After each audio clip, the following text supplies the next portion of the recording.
एक guys welcome back to Vikram tutorial. Class 11 monthly examination दिसंबर 2024 का सारे ऑथेंटिक आंसर लेके आए हैं। तो चलिए केमिस्ट्री का पहला क्वेश्चन के साथ शुरुआत करते हैं।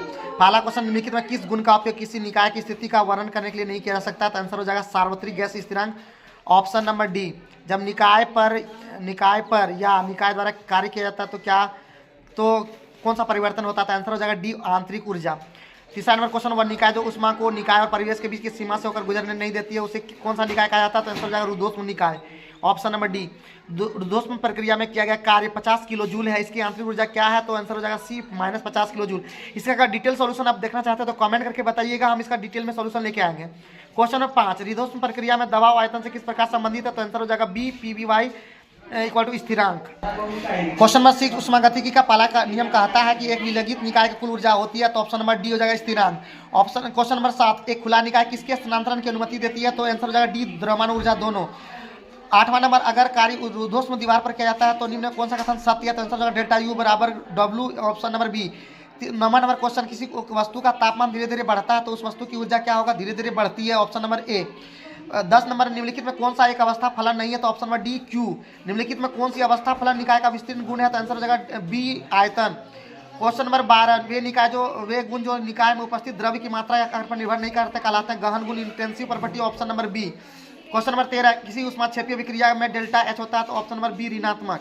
Question number 14, S+O2 equal to SO2 निकाय के लिए क्या होगा? डेल्टा एच बराबर डेल्टा ई, ऑप्शन नंबर ए।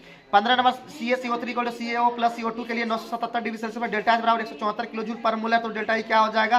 तो option number C, 163.6 kilo joule. इस तरह की डिटेल सॉल्यूशन आप लोग कमेंट करके जरूर बताइएगा, हम डिटेल में सॉल्यूशन लेके आएंगे। क्वेश्चन नंबर 16, निम्नलिखित में कौन सा सही है? तो G equal to H minus TS। Question number 17, delta G यदि ऋणात्मक है तो प्रक्रम क्या है?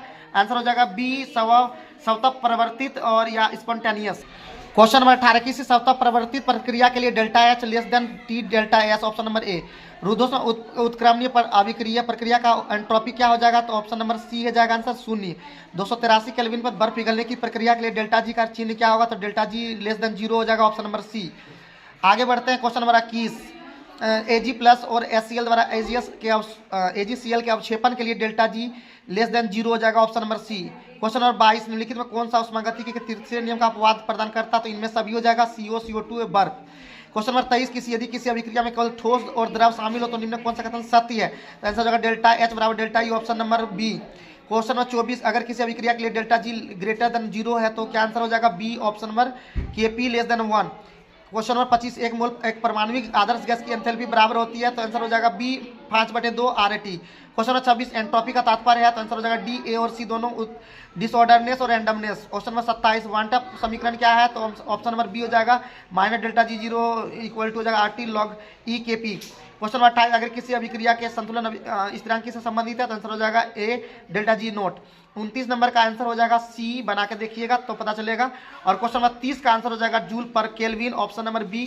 तो लगातार विक्रम ट्यूटोरियल जुड़े रहिए, हम लगातार आप लोग के लिए अच्छा से अच्छा वीडियो लाने का प्रयास करते हैं। और जो अगर डिटेल्स जानना चाहते हैं कमेंट करके जरूर बताइए और देखते रहिए, सीखते रहिए। एक बार ठान कुछ करने का, नहीं रुक जाने का। Thank you.